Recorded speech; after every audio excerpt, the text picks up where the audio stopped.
Hey y'all, welcome back to Spirit of the Outdoors.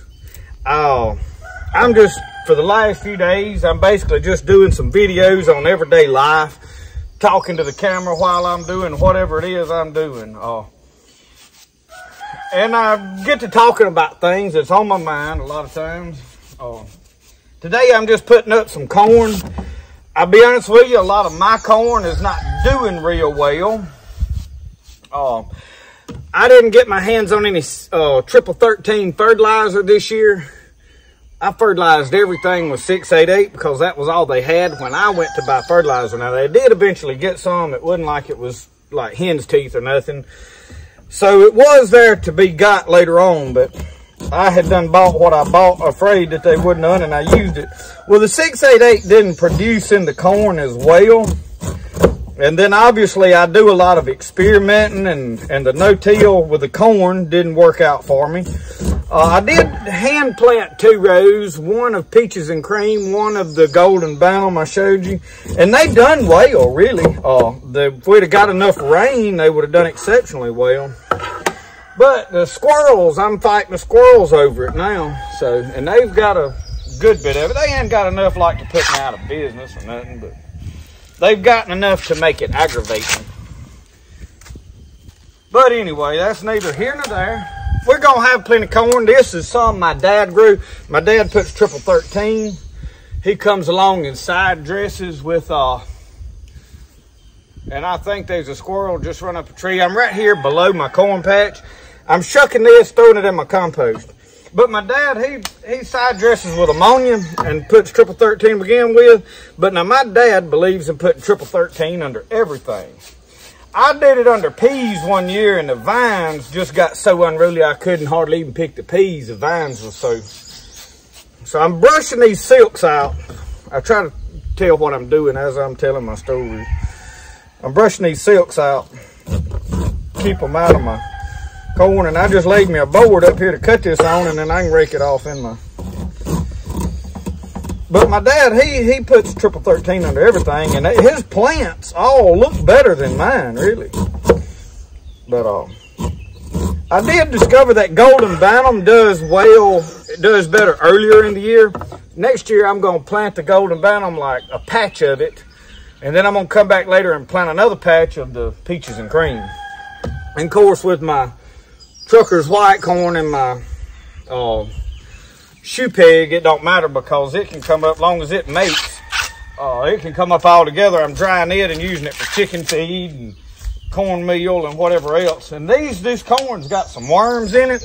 So when I shuck it, I'm taking my knife and just whacking that off. Don't cut your finger off if you try to do it like me. But anyway, this is just part of survival, and that's something I wanted to talk about a little bit.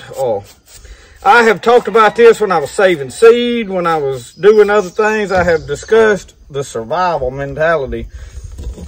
Y'all, I watch all these survival guys preach. Survival is packing your stuff in a bug out bag, and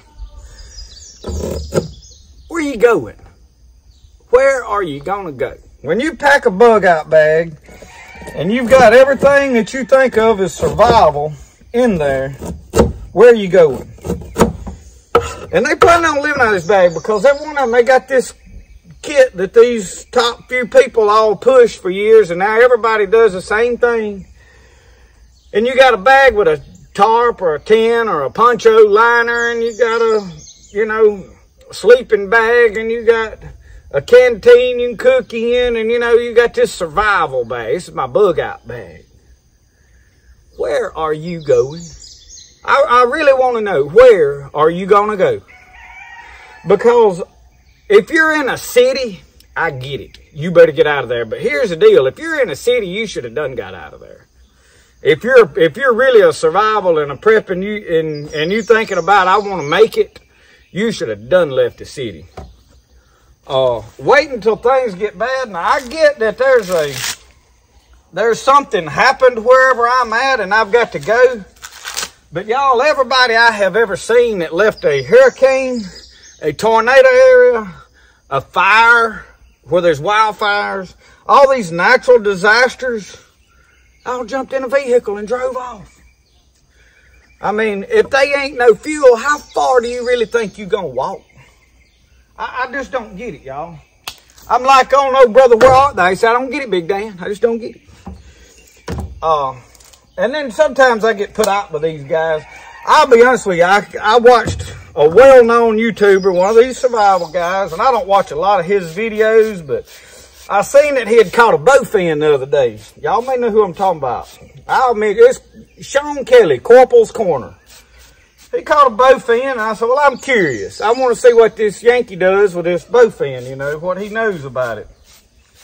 Well, obviously, it turned to mush on him. So I commented on it. And nothing ugly. I just commented. I was like, did you put water on that?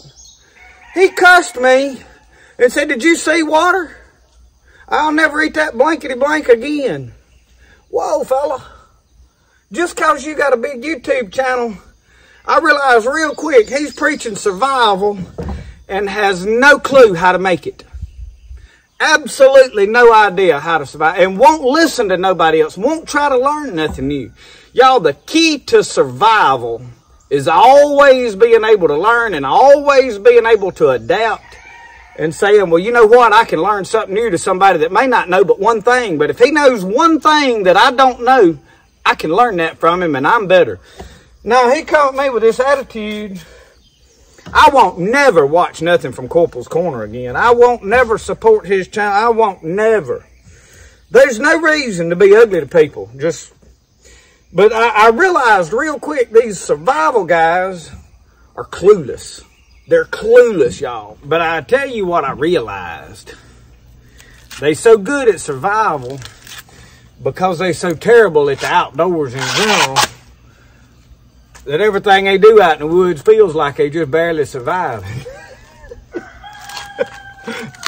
Yeah. If they was just better at the outdoor, the rest of us that know about the outdoor, and we out here just camping and enjoying life, and they calling it survival. That's what's going on. That's a good one. I come up with that on my own, too. Survival is, I'm prepared. I'm going to tell you what I'm going to do. When times get hard and they ain't nothing, I'm buckling down right here because I got more resources on this property and more ability. Now, I realize I live rural. That's why I say if you're in a city, I understand your problem. I realize everybody can't live out in the country, can't buy land, don't have the opportunities I have. I get it. I get that. I'm just saying if you're really a survival person, you're working towards that already, or should be. You need to be thinking about it. Y'all, these cities are a death trap for what's coming. I'm just telling you.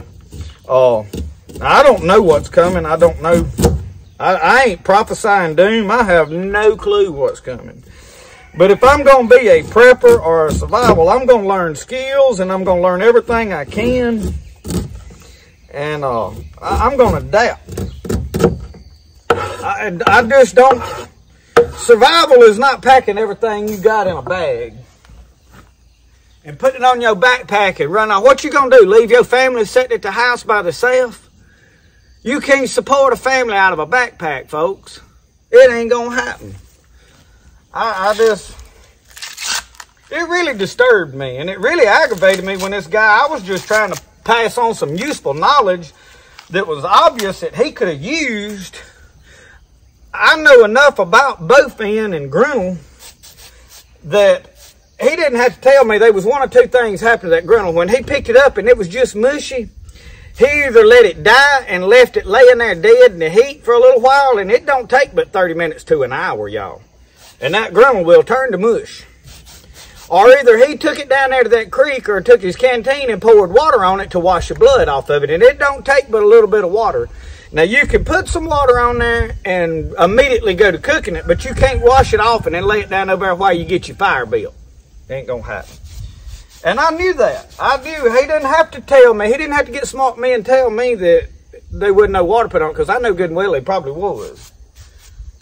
But he also didn't have to get ugly with me anyway. All he had to do was ignore the comment if he wanted to feel like a big macho guy, and he just didn't want to feel like somebody knew something he didn't already know, or he wanted to portray he knew more than everybody else. But I seen real quick he didn't know much of anything. Burnt me up, I'm telling y'all. I just told him, I was like, well, I didn't have to see water to know what happened. And I left it at that. I wouldn't argue with him. I seen real quick you can't help some people. But y'all, I worry about folks. With everything going on, man, I'm still watching people take off to the beach and take off to here, there, and yonder. And they blowing like they ain't no tomorrow, and they ain't preparing. I mean, I realize there's some people that can afford, y'all, that corn right there or something. I don't know.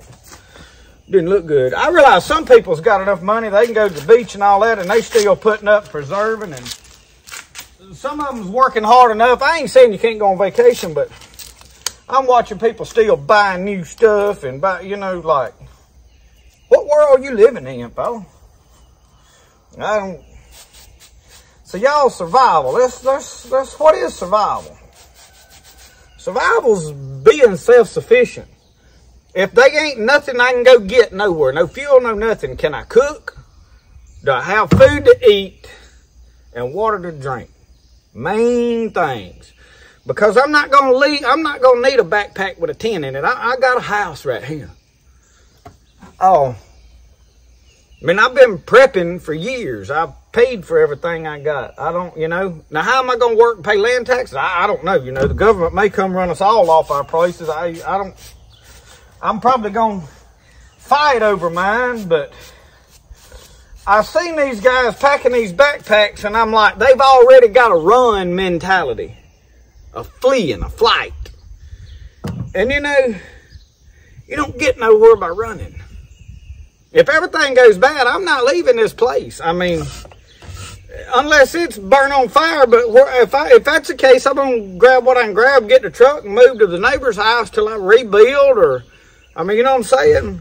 If we have a wildfire, I'm going to get in my truck and take off and grab what I can grab and throw in it and go. I'm not going to try to take a backpack. You can't put enough stuff in a backpack to stay very long. And they really pushing this, but it's a hobby is what it is. So I'm going to stay right here with my house. I got a shelter. I'm not going to run. So when I was thinking about them, like, they already planning on running, and I thought, you know, what are you going to run from? You afraid? Who you fighting? I'm not fixing to stand up and go attack my government, you know. But if somebody comes up here trying to take what I got, I'm going to stand my ground.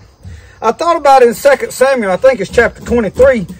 They start talking about David and his mighty men. Now, David and these men were mighty because of God. No question. It wasn't just because they was bad to the bone. Now, they were. I mean, it talked about Benaiah went down in a pit in a time of snow and slew a lion. They were some bad dudes. David mentioned one time that he just wanted a drink of water from a well, and these couple of guys broke through the ranks. The city was sieged, and they went out there to the well and got him a glass of the water he wanted and fought their way back through and give him the water. They didn't even spill a drop. They was bad dudes. But I thought about Shammah.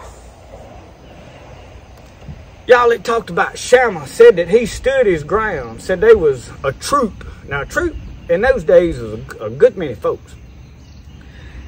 And said everybody was terrified and running from their life. But Shammah stood his ground in a field of lentils. Now, lentils is a field of peas, in other words. Not really our type of peas, but it's beans, small beans. Said he stood his ground and defended it. The Bible talks about that. He stood his ground and defended, and the Lord gave him strength to defend his food. That was his life source. He stood, and y'all, I ain't packing my stuff in no bag and running. Now, I got a bag. I like bags. I like to pack a bag and go camping, and you know, if I'm going to the woods to fish, you know, I may want to stay a couple of days. I may want to stay overnight. I'm for packing a bag. I have no problem with having a bag and having one packed, you know. Survival, yeah, if I get down there and get stranded or get hurt and I need to spend the night and I wasn't planning on it, I got some stuff to make it easier. I get that. I do. But having this bag at your house that, you know, when things get bad, you're planning on jumping and grabbing that bag and taking off running. Really, where are you going? Where are you going that there ain't already going to be people there to fight over? There's a swamp right here that I live by. Y'all seen me fish. Y'all would not believe at how many people think that when things get bad, they're going to live out of this swamp. That swamp, I can hunt and fish. I'm going to tell y'all something. I want y'all to think about this now. In the Great Depression, when it hit, they started wiping out everything there was to eat.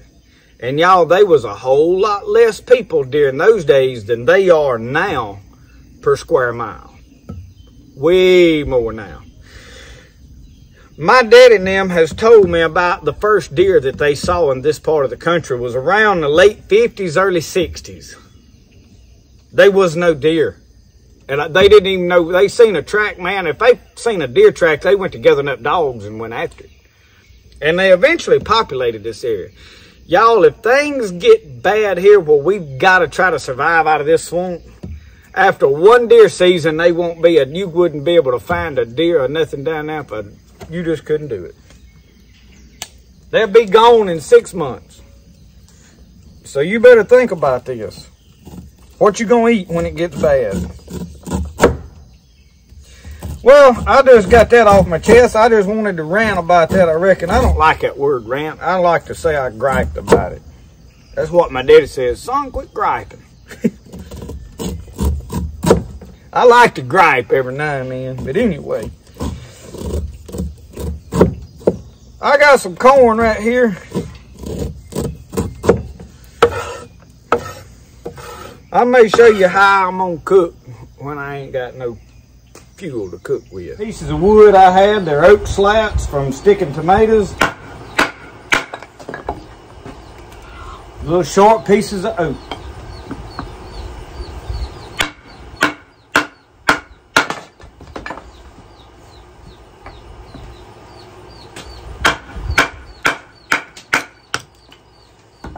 Not to go into another long deal, but I have a problem with baton and a knife. So if you feel like you need the baton, get the right tool for the job. Y'all, this is called a fro. This is what you baton, okay? Heavy duty, not gonna damage your little old knife, okay? I don't care what you paid for it. Emergency situation, I see you can baton a knife, but do this. Right tool for the right job.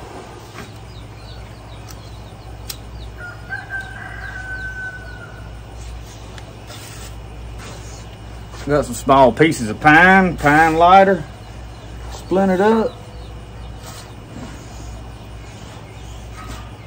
We're just building a fire. So y'all have never seen this here on this channel before. I'm sure some of you seen one. But this is what I cooked on before I had a Blackstone. I took just a handful of oil.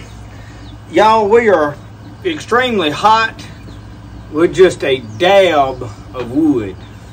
I mean, literally a handful of wood and this thing will cook like a butane cooker. Now, I do have added an air hole back here in the back. So you see there's just a handful of wood in there. You see how it's burning? I mean, really. Take you around over here. Show you. I'll cut that out a little better. Drafting air good. I'll inspect it a little better for y'all later so you can see a little more how it works. I did a video on it one time last year. But I've just basically built me a little old fire in it. The smoke's a little tough, but this is a disc blade. I welded the hole up in the center and ground it smooth. Welded me a couple of handles out of rebar. don't hardly take but a handful of oil. A cup full of oil, and you can fry stuff in there. You just kind of push it out the side. So, fixing to show you how I go about this. I just happen to have some squirrel. We're not going to discuss on this video where the squirrel come from or how we got it. I'll let you use your imagination, and yeah, you right. And that's all we're going to talk about right there with that. But you hear how that's cooking? We're just cooking over wood. And I do have plenty of scrap pieces of wood, so I'm going to throw a couple more pieces in there. And y'all, you can cook over paper, pine, whatever, because you're not using your smoke to cook. You're just using the heat. So, you know, that smoke is getting me here. I may have to get me a fan out here to keep that smoke blowing the other way. It drafts up under here some, but I can get out of the rain. I would be out in the yard, but it's hot out there. But y'all, just, I mean, a little bit of nothing. So what I was going to talk about is survival. What do you really need to survive? You need a way to cook cheap. Because here's what's going to happen and what's coming as far as needing a survival plan and prepping for the coming looming whatever's going on. You're just going to become really poor all of a sudden. Don't matter how much money you got. Either there's not going to be groceries to buy, or you're not going to be able to find them, or, you know, people's going to be grabbing it off the shelf though it hits there. It's just going to be pandemonium. You just don't really become very poor. There may not be butane to cook on, gas to cook with, whatever. I don't know. I don't know what's coming, but we're saying we're preparing for the worst case scenario, okay? You're just going to get really poor, so you need a way to cook. You may not have electricity. It may be available. You may be so poor you can't afford it no more. So, I mean, if you ain't got gas in your vehicle to get back and forth to work, you can't pay for electricity, whether it's available or not. So we want to know how we're going to make it. What are some things I need? Build you one of these rocket stoves, y'all. Some 4-inch pipe, a disc blade up here sitting on top of it. I can cook with a little dab of oil. I don't need to waste a bunch of resources. And that's what this is about, conserving resources. The next thing, tell you what I got this squirrel with? Air rifle. Y'all, pellets is cheap. Air is free. One pump. Break this thing down. There's my pellet shot out of it. Break this thing down. A pellet, a little old bitty pellet. You can stock up on some pellets to last you a while. Now we're talking about hunting and providing food. We're not talking about self-defense. This thing is bad news right here. Now it's got a lot of power to it. It shoots around 1,200 feet per second, up to 1,400 feet per second with the titanium really lightweight pellets.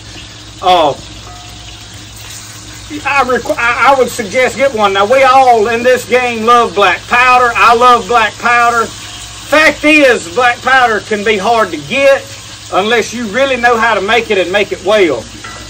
Y'all, air is the way to go. You can take this pellet rifle. You can dispatch a lot of animals on a trap line very cheaply. I've shot squirrels out of trees with it. I have. It's accurate. You can shoot rabbits with it. I have never tried to kill any big game with it. We're talking small game, squirrels, raccoons. I mean, we're talking about and it's not a firearm. This is probably not going to become illegal. This is probably not going to be hard to get. You can go to your local Walmart and buy one of these. You can order one on Amazon. You can get a pellet rifle. So y'all, we're talking about survival. It's not a backpack, okay? It's not a bug out bag. Survival is this kind of stuff. So I want to give y'all some information to help you be prepared. I get wound up about it. All right, I'm going to add something to this little meal right here that I think is very fitting. A little bit of corn. If that helps y'all out any, you know. And I made me a little cutting board here. Piece of cedar plank. Y'all, this ain't no rocket science to none of this. So when I get ready to eat, I'll just eat on my board right here, you know. We poor today. We ain't got nothing. We just trying to make do. So I'm just stirring this around in some old grease. And when I say grease, this is cooking oil, okay? Vegetable oil. But now it is some that I had discarded from fishing, but I saved it from cooking fish because I prefer to have newer, fresher oil, use it about twice. But for stuff like this, it's still very feasible for me to cook a meal on, so I did not throw it away. And now I'm using it, so.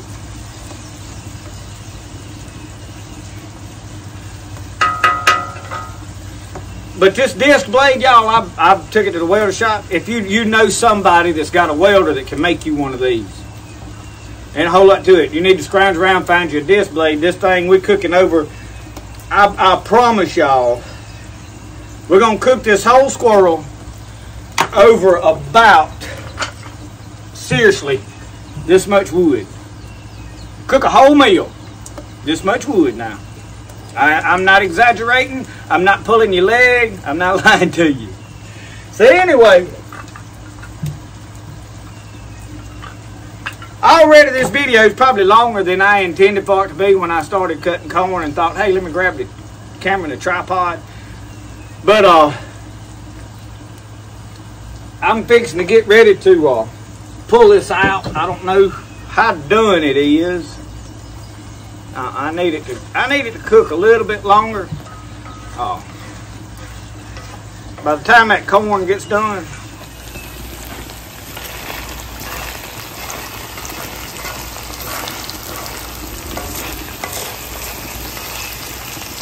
may hit it with my season again. I got my season on. That is not lemon pepper, y'all. I've mixed up. I do not know what all in this thing. And my hands ain't probably the cleanest today. I've been out working, y'all. But I'm just feeding me. I ain't feeding no whole bunch of folks today. We're just filming, cooking a little short. I'll be honest with y'all, I ain't ate today yet. I got up early this morning and went out and started picking corn right after daylight. We got some rain supposed to come, but y'all, I'm behind on my work. I'm pretty well getting broke, if you want to know God's honest truth. Trying to fight this garden, and I ain't really fighting it, it's just a lot of work. Any of you guys that are gardening, y'all know. I'm trying to make pottery and get orders done. But y'all, this disc blade, man, this thing, it cooks really good. I mean, really it does.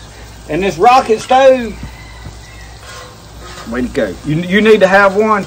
With these two things, this disc blade, this rocket stove, and this air rifle, I can feed myself. I can feed my family, y'all. Don't need a whole lot. Don't cost me nothing to keep cooking, I ain't never gonna run out of wood out here in the rural areas. I mean, cause you can go pick up twigs to cook on. I mean, you know, I know you're thinking, hey, we got this wood heater. You got a chainsaw, you got gas gonna be in it. You're gonna always have gas. Need to be able to cook on a handful of wood, not, you know, big long sticks. But now I realize we got cross-cut saws and all that stuff, but how many of y'all watching this really know how to pull a cross-cut saw? Jerry Clywer said it's hard to pull a cross-cut saw by yourself. You got to think about it. He had a point now. All right, well, we about got this done. That smoke done got my nose running, y'all. Well, anyway, I just want to show y'all how I was cooking this, how it's going to turn out. We're going to wind up eating right here on my, I'm going to get me one of these little old legs out right here. We're going to sample and see if it's done anything. A little bit of dab of corn. Let that be cooling off that little piece. I got my multi-tool right here in my pocket. Let's do the important thing before we eat a taste of it. Dear Lord, we're so thankful for this food that you've provided for us. God, we're thankful, Lord, for your hand of protection being upon us and all your many blessings, God. We ask you to keep your hands upon each person watching this video, Lord, that you'll protect them and their families and you'll sustain them, God. That you'll protect them, Lord. That you'll feed them, that you'll take care of them. God bless this food to the nourishment of our body, that it would give us strength and good health. In Jesus' name we ask you, amen.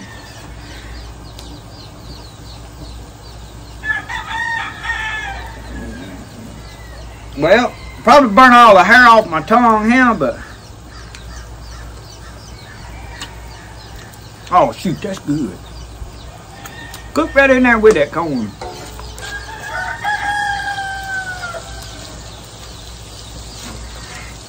You can hear it sizzling. Y'all know I ain't lying to you.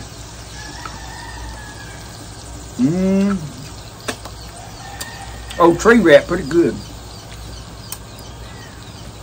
Well, anyway, I'm gonna sit here. Let me taste this corn though.